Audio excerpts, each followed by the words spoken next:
Yes, Roma wines taste better because only Roma selects from the world's greatest wine reserves for your pleasure.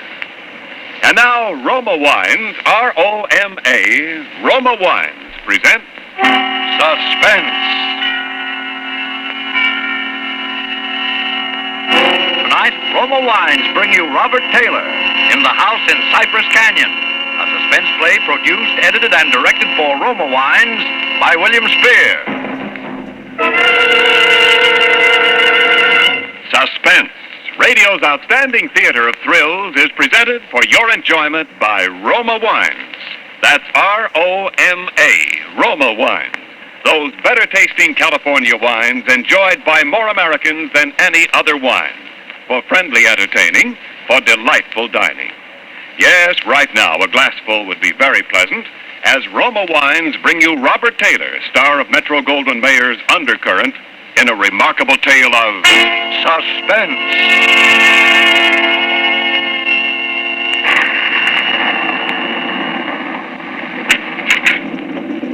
Merry Christmas, Jerry.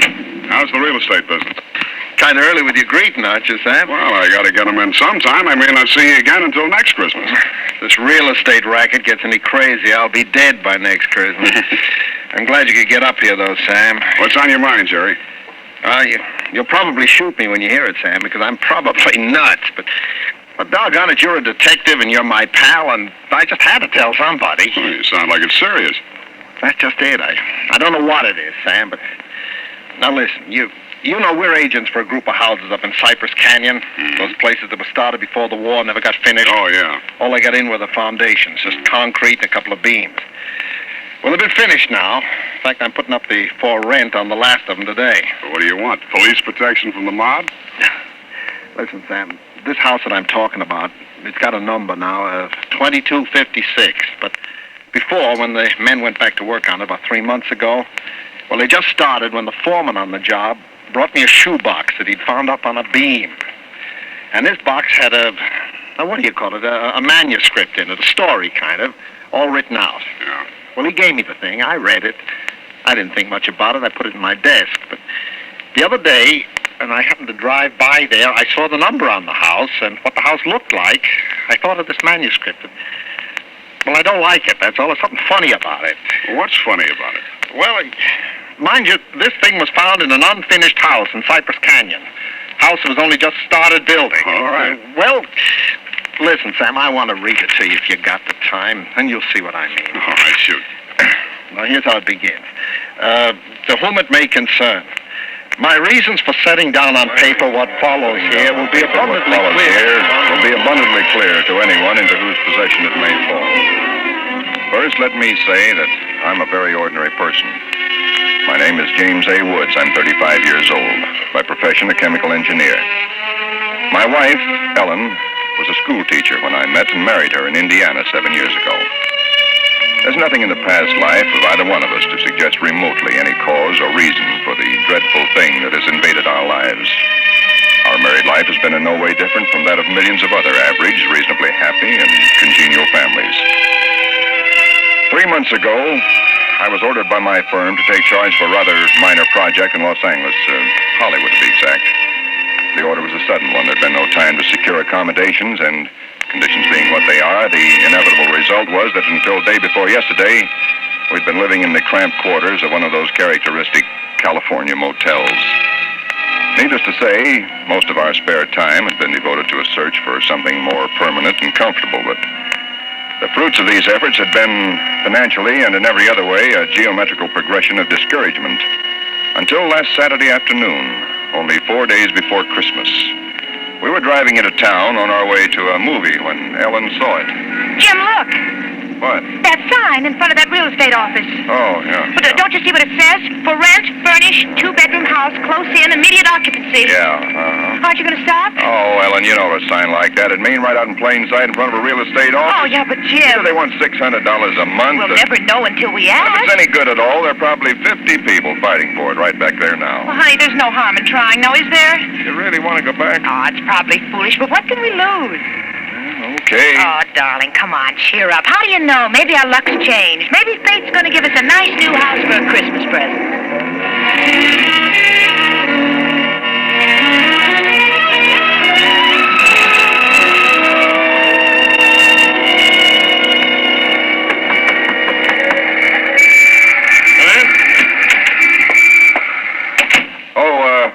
sorry to bother you, but we just happened to see that for rent sign outside. Oh, and, yeah, I hung it outside just this minute. Is the house available? Why, sure it is. Let me introduce myself. My name is James A. Woods, and this is my wife, Ellen. How do? Wow. Looks like it's fixing to rain. Yes, so it does, doesn't it?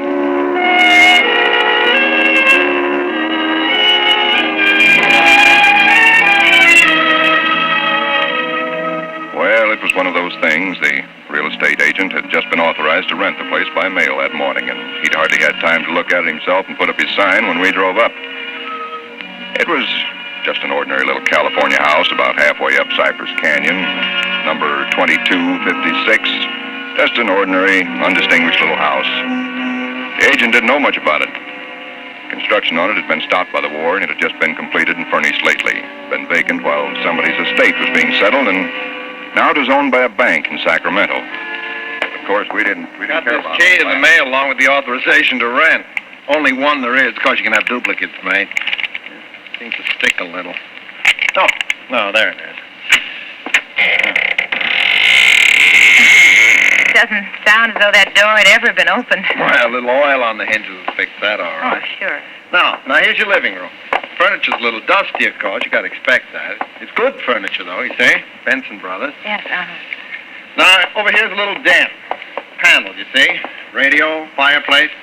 Really a very attractive little room, particularly for a man. Uh-huh, yeah. Now, the bedroom's off the living room here. Everything's all on one floor, you understand? It's quite nice, I think. Yes. You can see you get the morning sun here. There's a view of the canyon through these front windows. You got the prospect. That's about all there was to it. It wasn't the best place in the world. It was small and badly built, but what would you have done? We took it with as little inspection as that. It was the Saturday before Christmas. And the very same evening, we were struggling up the steps from the road with suitcases and boxes and armloads of clothes and all the endless bric-a-brac that people collect and never know they have until they move. Ellen began unpacking, and I began moving things around and taking the worst of the pictures off the wall, doing all the little things that everybody does when they move into a new place and try to give it something of their own Don't be personality. such a sourpuss. You know, it's a roof over our heads for Christmas. That's more than we ever thought we'd get, isn't it?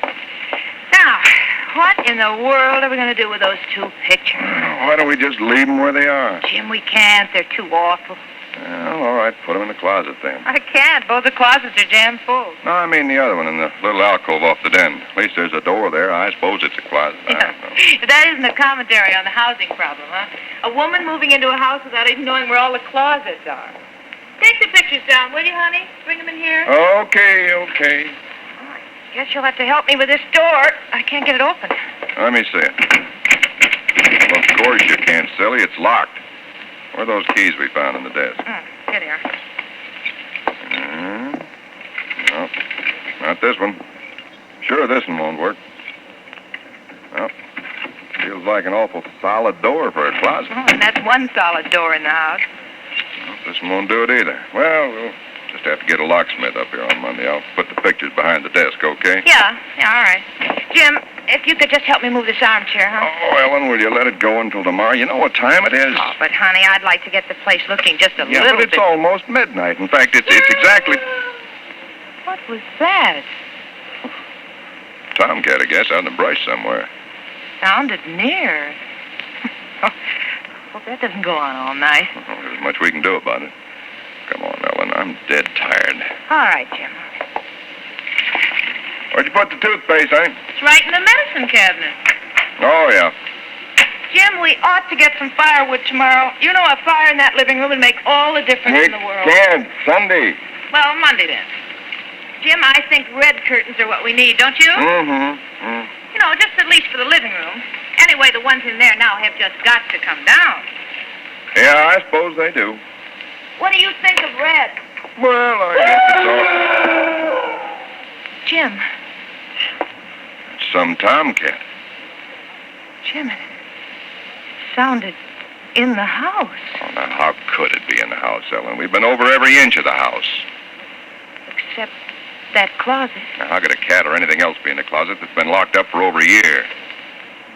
I don't know. It's probably under the house, a wildcat or mountain lion or something. I hear they have them in California. Jim, I don't like Well, it. neither do I like it, but there's nothing we can do about it tonight. Oh, maybe we ought to call somebody, the police or some don't neighbor. be silly, Ellen. You act like a kid. Come on, let's go to bed, huh? Oh, all right, I suppose it is silly. Jimmy, did you lock the door? Yeah. Can I turn out the lights now? Yeah. All right. Good night, Ellen. Sleep tight. Good night, Jim.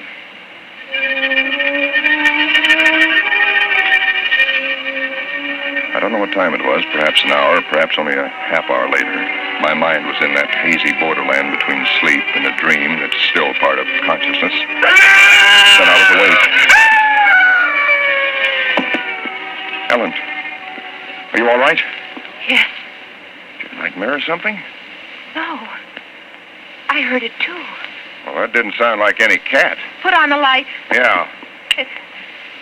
It seemed to be out there, Jim, in the house somewhere. I'm going to look into this. Jim, you be careful. Come on. Where's my shotgun? In the den, I think. Jim, What? there's something wet What? Wet? running from under the closet door. Sticky. Hey, Ellen, don't touch it. I had to. Jim, it's blood.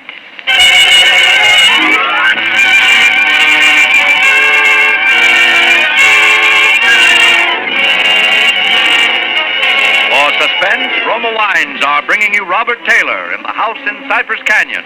Roma Wines' presentation tonight in radio's outstanding theater of thrills, Suspense.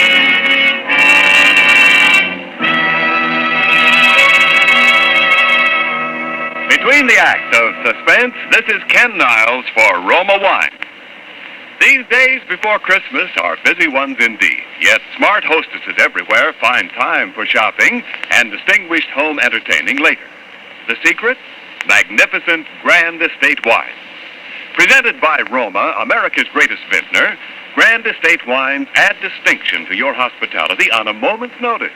Make your holiday welcome, effortless, and in perfect taste. The brilliant clarity, full fragrance, and mellow taste of Grand Estate wines please discriminating people everywhere. For Grand Estate wines, limited bottlings by Roma, are born of choicest grapes, then patiently guided to superb taste richness by Roma vintner skill, necessary time, and America's finest winemaking resources. Delight your guests with Grand Estate California wine. For entertaining, medium cherry, ruby port, or golden muscatel. For dining, Burgundy or Sauterne. So insist on Grand Estate wines and enjoy the crowning achievement of vintner skill. And now, Roma Wines bring back to our Hollywood soundstage Robert Taylor as James A. Woods, with Kathy Lewis as his wife Ellen, in the house in Cypress Canyon. A tale well calculated to keep you in suspense.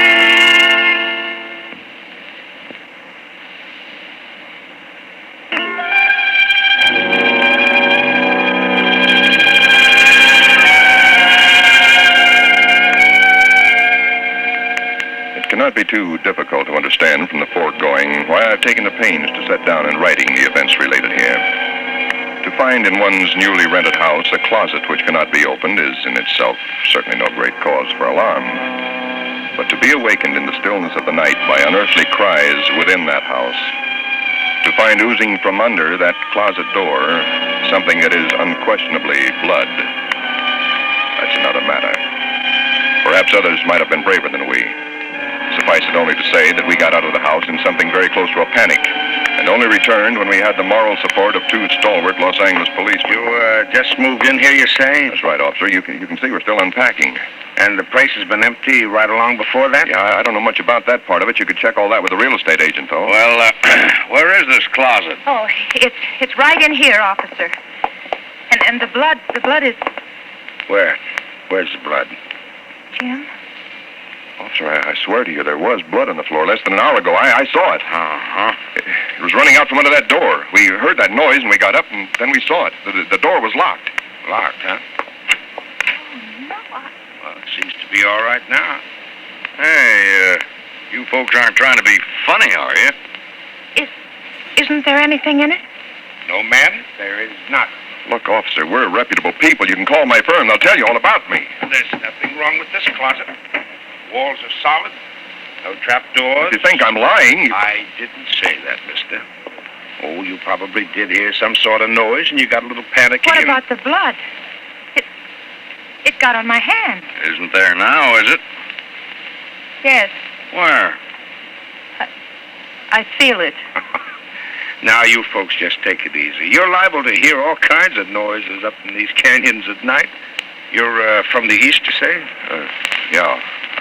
I'm sorry, officer. Ah, that's all right. That's all right. If you have any real trouble, call on us anytime. All right. Well, good night. Good night. Good night. Hey, you ought to have this door fixed. That's enough to scare you. Yeah, we're going to have it fixed.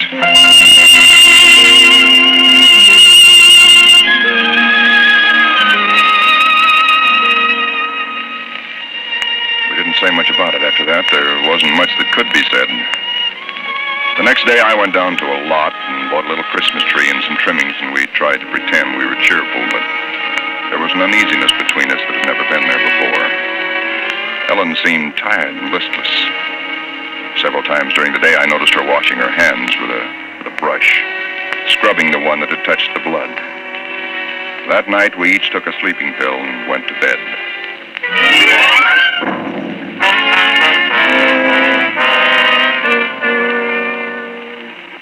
It was sometime after midnight when I was suddenly wide awake and staring into the darkness.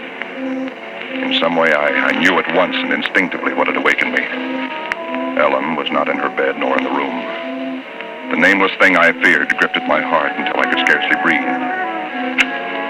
I opened the bedroom door and started through the house, putting on every light that I could find. There was not much to search, but I searched thoroughly. The living room, the kitchen, bathroom, den, even the garage. And all the time, the dread of looking where I knew at last I must look. For I think I knew from the very first time where I'd find her. It must have been a full minute that I stood before that closet door. Then I opened it. She stood there rigid, her arms at her sides, her fingers extended like claws. Her hair was over her face, her eyes stared out of it. Her lips were drawn back in a grin like an animal at bay. For a moment I was frozen with the horror of it. I stretched out my hand. Very deliberately, she turned her head and sunk her teeth until they met into the flesh of my forearm. I'd raised my hand to strike at her, but already she'd relaxed her hold and gone utterly limp. She would have fallen unless I'd caught her. I carried her into the bedroom and laid her on the bed. Strangely, at that moment, my only thought was how I might revive her. Until I saw that it was not a faint, but a sleep that she'd fallen into. Sleep as deep and heavy as though she'd been drugged. And so I left her. But for me, that night, there was no sleep.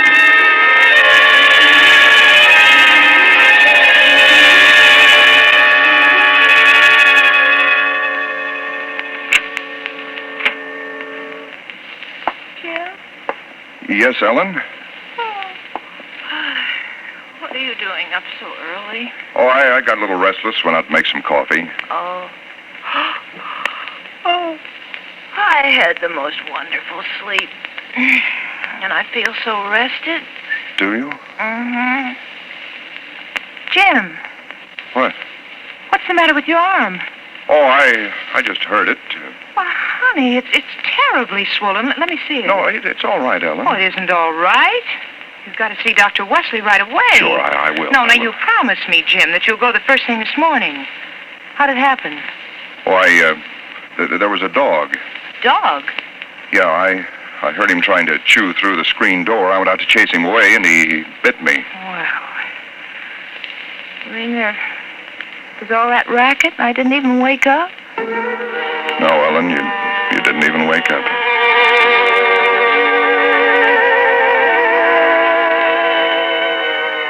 It was clear to me that Ellen knew nothing of what had transpired the night before. I went to my office that morning and made a pretense of going over routine business, if only to restore my mind to some semblance of calm by the sight and sound of common, familiar things. Pain in my arm had become a persistent, dull throbbing. I made a late appointment with Dr. Wesley. He treated my arm with something of an arched eyebrow, and he said, Well, I've never seen anything quite like it before. That is such a rapid onset of infection.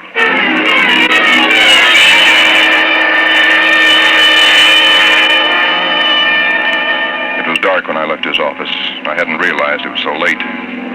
Driving home, my car seemed sluggish until I saw the needle on the dashboard and realized that I was pushing it to the utmost of its speed. I was racing home to prevent something before it was too late, before the darkness conspired against me. For somehow I already knew with certainty that it was the darkness and the night that I had to fear.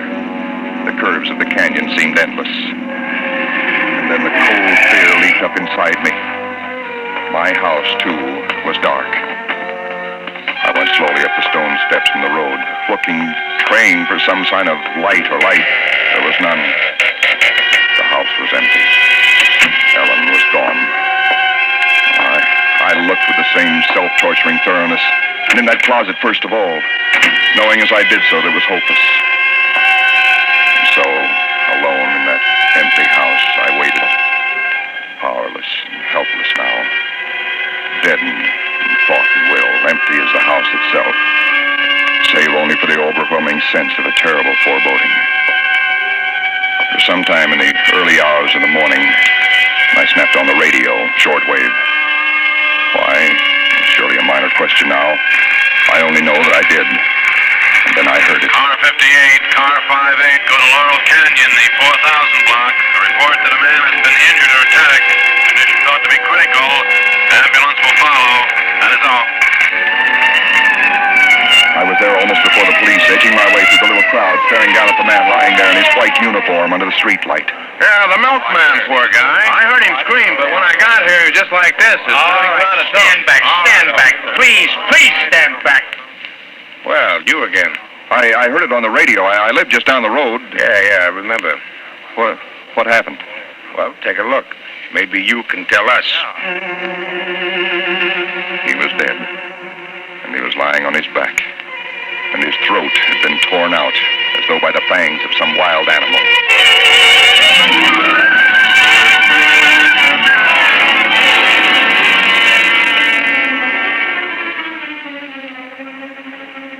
It is now Christmas Eve, or rather Christmas morning, for it's a little after midnight.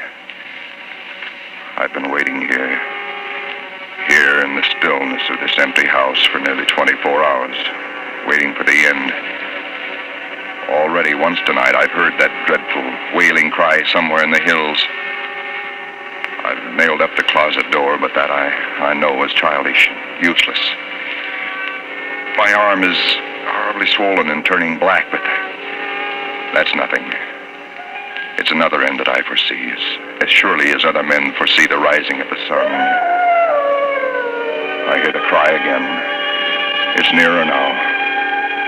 I shall leave these notes in a sealed envelope and put it in a shoebox, in the hope that someone will give credence to these dark and terrible events, if indeed such nameless horrors can ever yield to mortal understanding. As for myself, I feel no longer any fear or even sorrow, only a desire that the end and the thing that I must do may come soon. And it will be soon, I know. Yes, for there is someone at the door.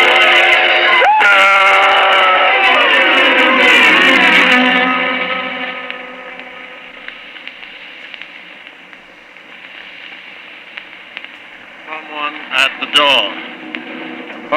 What do you make of it, Sam? It's quite a yarn. But what of it? That's what I thought. Now listen, that's not quite all of it. Huh? Clip to it's a newspaper clip. Listen. Hollywood, December the 26th. Police reported what was apparently a case of murder and suicide in Cypress Canyon sometime in the early hours of the morning. The victims were James A. Woods, a chemical engineer, and his wife, Ellen. Preliminary investigation indicates that Mrs. Woods was killed by the blast of a shotgun in the hands of her husband, who then turned the weapon upon himself. That she fought desperately for her life, however, was evidenced by the disorder of the room and the severe lacerations inflicted upon her husband about the neck and arms. This is the second tragedy to be reported in Cypress Canyon within 24 hours, the other being the unexplained death of Frank Polanski, a milkman. Well, no such murders or whatever they were ever occurred, if that's what's worrying you. The clipping, well, you have those things printed up, you know. No, it's not that, Sam. That story was found in an unfinished house in Cypress Canyon. No number, no nothing, just a framework. Now that house is finished. When I drove by it today, well, that's what stopped me, Sam, because it all fits. Now that it's finished, it is the house in the story, the same construction, the same vines and creepers on the lawn, even the same number. So what, a guy who knows roughly what this house is going to be like writes a yarn and loses it or something? Did he know the place was going to be listed for rental today, the Saturday before Christmas? Jerry, coincidence. Two bits you find the guy next door is a ghost story writer or something, and he's been wondering for a year what happened to that thing he wrote. Okay. Coincidence. Well, I'm sorry I bothered you. Don't be silly. I liked it. It's a good yarn. That the for rent sign you were talking about? Oh, yeah, I'm going to put it up outside now. Well, so long, Jerry, and Merry Christmas again. Yeah, well, thanks, Sam. I guess that was kind of silly, all right. Listen, when a guy named, whatever it is, Woods, with a wife named Ellen, comes in to rent that place from you, then you can start worrying. Yeah. Well, so long, Sam. So long, Jerry. Come in. Oh, we're sorry to bother you, but we just happened to see that for rent sign outside. Yeah, I hung it out just this minute. Is the house available? Oh, sure it is. Let me introduce myself. My name is James A. Woods, and this is my wife, Ellen. How do? Wow. Looks like it's fixing to... Yes, it does, doesn't it?